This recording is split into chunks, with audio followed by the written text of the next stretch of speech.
Halo teman seperjalanan, di video kali ini kita mau ngobrol dengan teman lama nih. Teman lama yang sudah menjalani misi jiwanya gitu ya. Asik. Nah, sih. Nah, kita mau kenalin teman lama kita ini founder dari satu komunitas forex terbesar di Indonesia sekarang ya. Yes, nggak berani ngaku. Kan saya yang bilang. Namanya Nusantara Forex ya atau NFC gitu ya, yaitu Mas Fadilah Ahmad atau biasa dipanggil Mas Fadli. Yes. Wah, apa kabar Mas Fadli? Baik Pak Ari. Bahasa basi mana sih? Oke, apa kabar? Hai teman-teman ya. Oke, nah kami berdua ini kenal Mas Fadli udah lama banget ya, dari Mas Fadli kuliah ya. Iya, Oh ya. 2008 lebih ya? 2006 mungkin 2006. ya. Iya. Jujur lah, kalaupun paling cepet. Paling Iya, ya iya. gitu ya. 2008 Nah, udah kenal. tapi yang kita tahu Mas Fadli ini dulu anak muda yang pekerja keras memang. Kirain sekarang sudah tidak mudah. Kalau Anda tidak muda, gimana kita? Angkatan tua, angkatan muda ya. Nah, kita mau ngobrolin tentang misi jiwa gitu. Kita sering bahas di YouTube kita tentang misi jiwa dan Mas Fadli ini salah satu orang yang secara tidak sadar menjalani misi jiwanya dan berdampak pada kontribusinya buat banyak orang gitu ya. Nah, Mas Fadli, sebelum kita ngobrolin misi jiwa, cerita dulu dong dari kita kenal apa sih yang Mas Fadil kerjain gitu ya sampai akhirnya ketemu dan membuat komunitas Nusantara Forex ini gitu. Oke. Wow.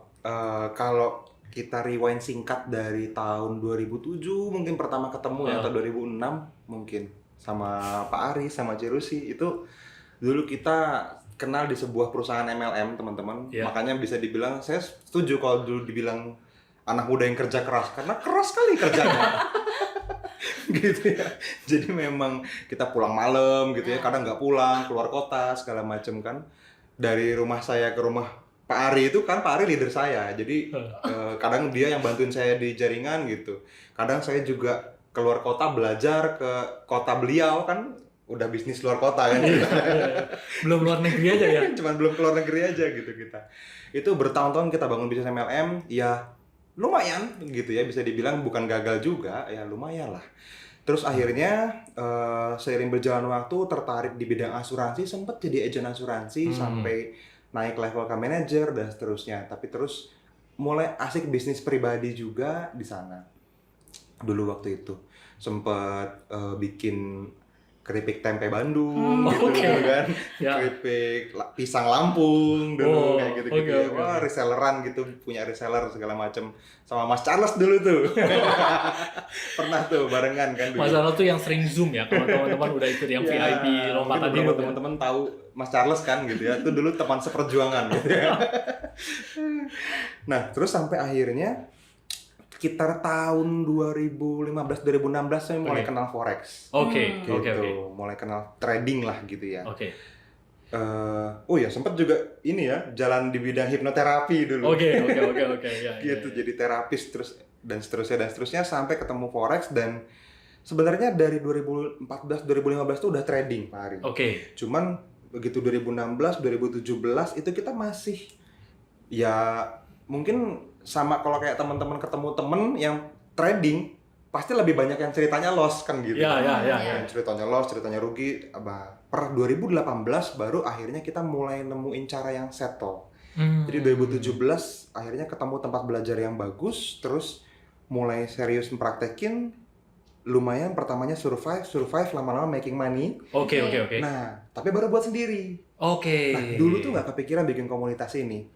Oke. Begitu asiknya trading sendiri aja udah gitu kan. Iya. Orang bilang trading for living ya udah terjadi gitu. Jadi Oke. karena living cost-nya kan murah.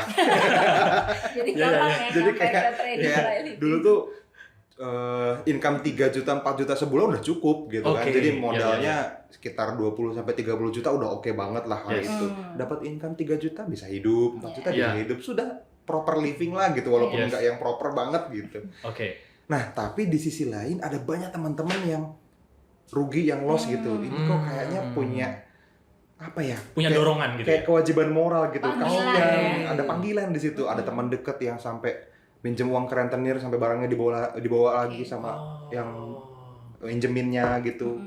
ada yang dititipin dana terus karena nggak bisa uang orang habis itu dia urusan sama polisi lah kayak gitu-gitu. Oke. Ada banyak yang bahkan deket-deket banget yang ujung-ujungnya satu dua orang akhirnya mulai nggak punya duit karena uang susunya kepake buat trading, habis minjem duit gitu kan. Ada saudara ketipu dibawa lari, dia ngakunya trading ternyata bukan trading. Ini kayaknya trading yang bener harus dikasih deh infonya ke masyarakat. Oke. Berawal dari situ.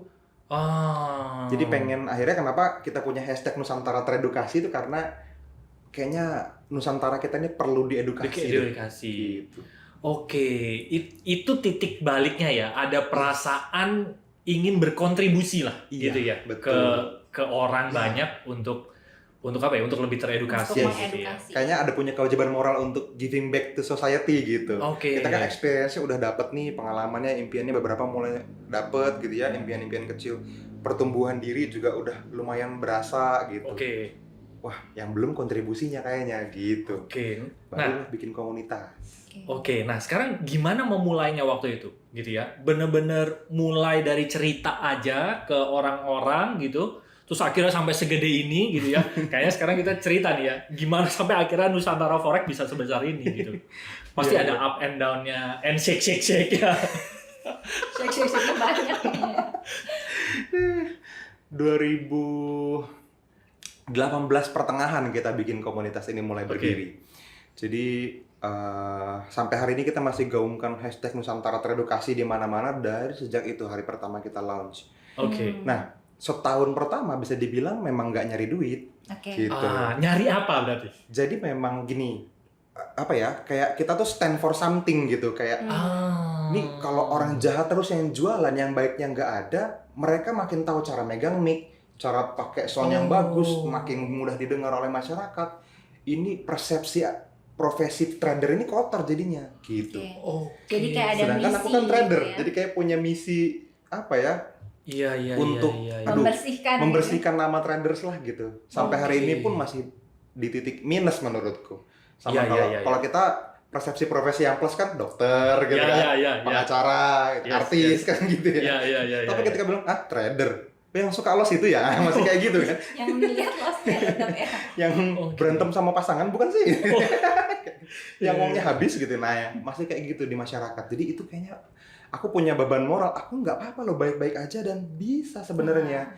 Mungkin caranya kali yang salah. Kita ngobrol deh akhirnya gitu. Nah, karena dasar itu akhirnya kita cerita, kita sharing value. Belum punya YouTube dulu. Masih di grup Telegram ngobrol. Growing, lama-lama ribuan, lama-lama puluhan ribu. Sekarang mungkin udah lebih dari 100.000 total database yang kita punya, traders yang bareng sama kita. Gitu. Dan mau sama-sama bertumbuh ya? Mau sama-sama bertumbuh, betul, mau sama-sama bertumbuh. Nah, ini ada satu hal yang menarik nih teman seperjalanan gitu ya. Nanti Rusi cerita nih, mungkin nanti kita tampilin di sini atau di sini ya. Ini nanti muncul nih ya, ini misi jiwanya Mas Fadli. Jadi secara nggak sengaja, Mas Fadli itu menjalankan Nusantara Forex itu bisa dibilang sejalan dengan misi jiwanya, gitu ya. Mungkin bisa diceritain, Bu, misi jiwanya yang tampil di sini. Di situ ya? Di sini kali ya. Pandangannya masih kosong. Misi jiwanya Mas Fadli ini apa? Ya, jadi kalau teman-teman bisa lihat ya dimanapun nanti, incarnation cross-nya Mas Fadli ini kan right angle cross of service ya. Apa itu? Jadi dari servisnya aja kita udah bisa tahu keyword dari panggilan hidupnya, tujuan hidupnya Mas Fadli itu adalah seputar melayani.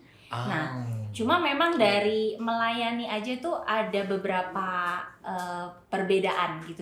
Jadi ada incarnation cross yang service, tapi itu pun keyword yang dominannya juga beda gitu. Nah, untuk Mas Fadli kan incarnation cross-nya itu right angle cross of service, dan kita lihat angkanya itu 18-17 gitu ya, 5258. Jadi melayani, tapi yang dominannya itu adalah gate 18. Jadi 18 itu adalah tentang energi improving. Jadi Mas Fadli ini coba ya diamati lagi, diingat-ingat, itu melayaninya dalam frame itu ingin terus mengupgrade, memperbaiki. Jadi kalau itu melayaninya ke komunitas, jadi Mas Fadli itu melayani dengan cara terus memikirkan gimana ya supaya komunitas ini tuh jadi lebih baik. Atau yang seperti tadi ya, ingin membuat trader itu jadi lebih bersih, lebih Iya. teredukasi. Karena Mas Fadli ngelihat ada sesuatu yang kayaknya kurang tepat, ada sesuatu yang kurang pas gitu, sehingga improvingnya itu akhirnya dipakai untuk ya tadi mengedukasi, memperbaiki Persepsi yang kurang tepat persepsi gitu ya. memperbaiki cara-cara melakukan trading dengan baik, dengan benar gitu kan. Nah, jadi improve-nya itu di situ. Dan juga dari sisi G17-nya, kenapa improving-nya ini bisa satu paket? Jadi satu paket dengan Mas Fadli ini punya energi 17 itu energi punya sudut pandang yang jauh lebih maju daripada rata-rata orang lainnya. Oke. Gitu. Visioner gitu ya. Jadi visioner. Jadi selain bisa ngelihat sesuatu yang kurang pas, tapi juga bisa melihat oh ini tuh harusnya bisa dibawa ke sana. Ini tuh harusnya bisa dibawa ke sesuatu yang lebih baik gitu. Oke. Kira-kira relate nggak? Nah, sepanjang perjalanan bangun NFC gimana? Mas Fadli? Kayaknya sih relate banget ya. Soalnya gini, aku kan udah mulai baca-baca nih tentang hasil tesku, karena aku ngambil tes lengkap ya kemarin. Terus oh iya banyak aha momennya gitu ya. Banyak iyanya gitu ya. Banyak ya, bener juga ya kayak gitu-gitu. Padahal nggak disadari ya. Padahal nggak disadarin, tapi bener ketika mulai menjalani misi jiwanya yang hasil tes itu tuh kayak segala sesuatu terjadi dengan mudah aja. Mengalir dengan mudah, disediain semuanya, kayak dianterin Tuhan bahasanya aku tuh gitu. Jadi kalau mau ngapa-ngapain gampang. Tapi ketika agak menyimpang dari tujuannya, justru malah susah gitu. Kalau bicara pengen secara garis besar, aku lihat hasilnya tuh ternyata aku tuh sangat banyak memberi impact, bertumbuh buat orang lain. Oke. Nah, ketika aku fokusnya untuk saya gitu, justru malah susah. Gitu. Iya. Pernah waktu pertengahan sekitar bulan Ramadan tahun 2020 atau 2021 ya. Kita kan punya tim banyak ya. Punya karyawan juga udah belasan waktu itu. Harus bayar THR. Nah, kan 2 minggu sebelum Lebaran. Itu uang kas perusahaan tuh udah habis gitu. Karena berbulan-bulan minus kan. Omsetnya kecil, terus akhirnya drop dari berbagai sisi lah, biaya jalan terus termasuk gaji karyawan, sampai harus minjem, dan berbulan-bulan minjem sampai akhirnya ketemu Lebaran nggak bisa bayar THR juga, sampai minta maaf ke karyawan gitu.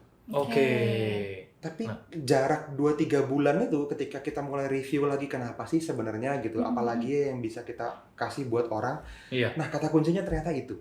Begitu mikir apalagi ya yang bisa dikasih buat orang, oh kita bikin produk baru aja yang jadi solusi lagi buat orang lain. Melayani lagi ya. Balik lagi ke misi yang awal tadi, begitu melayaninya dapat klik gitu momennya, launching satu produk itu langsung gede banget omsetnya dan bisa lunasin semua hutang-hutang berbulan-bulan itu. Langsung beres masalahnya. Jadi ya itu penting banget, makanya ya kalau begitu udah baca, aku tuh aduh coba kalau taunya dari kemarin gitu. Tapi makin terkonfirmasi dengan kejadian itu sebetulnya gitu kan. Jadi pelajarannya makin nancep gitu. Jadi pelajaran banget lah ini, dapat banget lah pelajarannya. Dapat dan ingat banget. Iya. Oke, berarti Mas Fadli itu sebetulnya misi jiwanya seputar servis, seputar melayani, seputar improving, seputar berkontribusi buat orang lain gitu ya. Dan itu dilakukan secara desainnya, secara rancangannya itu dilakukan dengan ketenangan ya. Iya, memang Mas Fadli ini kalau ngomong kan santuy ya. Gitu kalem ya. Ketenangan dan juga ada vitalitas dalam artian gini loh. Biasanya dalam orang berproses itu kan ada orang yang pengen cepet-cepet nyampe ke tujuannya. Ya, berusaha-berusaha ya. Tapi Mas Fadli ini punya energi selain tenang juga, dan juga punya energi menikmati gitu. Jadi dalam proses menuju tujuannya itu ada energi ya happy gitu, sukacita, dan itu memang kalau melaksanakan sesuai dengan misi jiwanya pasti kayak itu otomatis happy ya. Kayak nggak ada, hampir bisa mungkin nggak dibilang effort, karena ya melakukannya Bener. sambil Nggak berusaha sambil- rasanya gitu. ya makanya itu yang memberi energi vitalitas tadi gitu. Jadi ada energi sukacita sehingga ada energi yang mentenagai proses sampai ke nanti berhasil lah di tujuannya itu. Oke. Nah, terakhir nih Mas Fadli gitu ya. Karena kalau panjang nanti kita adain webinar aja sama Mas Fadli ya. Boleh. Kayaknya menarik Ulang webinar lagi 1 ya. jam gitu ya bareng founder Nusantara Forex gitu ya. Kan bisa lebih panjang curhatnya. Iya, panjang kali lebar gitu. Nah, Mas Fadli, yang menarik dari Mas Fadli adalah misi jiwanya itu bisa menjadi karyanya juga gitu ya. Oke. Nah, ada nggak yang mau disampaikan nih buat teman seperjalanan gitu ya? Karena banyak orang bilang kayaknya melakukan sesuatu yang disukai dan akhirnya dapat bayaran itu surga dunia. Surga dunia ya. Gitu ya. Nah, Mas Fadli kan udah mengalami nih. Mungkin ada yang bisa disampaikan nggak buat teman seperjalanan? Apa ya? Mungkin gini, teman-teman mungkin sering dengar kalau misalnya ada orang yang hampir tidak berusaha tapi mudah mencapai sesuatu. Ada orang yang bekerja sangat keras berusaha tapi tidak dapat yang dia inginkan gitu ya. Iya. Nah, ketika mulai kenal ini gitu ya, apalagi aku udah ngelihat hasil tesku sendiri gitu, ya which is teman-teman saranku cobain deh gitu ya. Karena begitu itu udah dibaca baru tahu ternyata ada yang salah yang kita lakukan, ada yang benar yang kita lakukan, dan itu bukan kebetulan. Gitu. Selama ini aku pikir kebetulan, which is ya kita tetap perlu percaya bahwa Tuhan Maha Baik kan gitu. Iya. Maha Pemudah, Maha Pemurah, Maha Pemberi kasih sayang segala macam. Betul. Tapi ketika kita tidak sesuai dengan apa yang didesain oleh Sang Maha Pencipta buat kita di dunia, kerjanya jadi lebih keras gitu. Iya. Maksa banget gitu ya. Bener. Kan kalau kayak udah dapet tes gini kan teman-teman jadi cheating. Ya Dapat kan? kunci jawaban Dapat kunci ya. jawaban kan, daripada mencoba pencobaan yang berkali-kali kan gitu ya. Nih pakai kunci jawaban aja lah, udahlah gitu, nggak usah ikut ujian kan gitu. Pasti lulus gitu ya. Pasti lulus kan gitu. Udah ketahuan waktu sekolahnya ya. Ini yang model-model sehari sebelum ujian sibuknya bukan belajar ya. Bukan. Ya kira-kira gitu. Saranku sih teman-teman coba deh. Ini penting banget karena begitu aku tahu ini juga making impact ke banyak orang gitu ya. Ternyata ini sesuatu yang bisa dipelajarin ilmiah dan memang bisa dibuktiin gitu hasilnya. Jadi bukan kebetulan, lagi-lagi bukan kebetulan. Yes. Amazing sih, aku masih kok bisa gitu ya gitu. Ternyata ya kalau nggak sesuai sama diri kita malah susah. Iya, Yes. jadinya struggle ya. Jadinya struggle. Dan aku yakin teman-teman mungkin pernah ngerasain itu. Susah banget gitu padahal berusaha, ya mungkin memang bukan itu jalannya. Cuman kan tahu itu jalannya yang benar atau salah, mendingan nge-cheat aja kan gitu ya. Ya udah tes aja lah gitu kan, jadi tahu. Yes. Gitu kayaknya. Oke. Nah, ini adalah salah satu cerita yang sering kita sebut sebagai effortless success gitu. Semua orang itu bisa sukses menurut versi dirinya, versi rancangan dirinya, tapi mereka bisa mencapainya dengan cara yang effortless gitu ya. Dan thank you Mas Fadli, Yes. waktunya Thank you. kita udah ngobrol-ngobrol. Nanti kita buat webinar bareng ya. Siap. Oke, sama-sama. Thank you very much sudah diundang ke channel Lompatan Hidup. Mudah-mudahan bermanfaat teman-teman ya. Amin.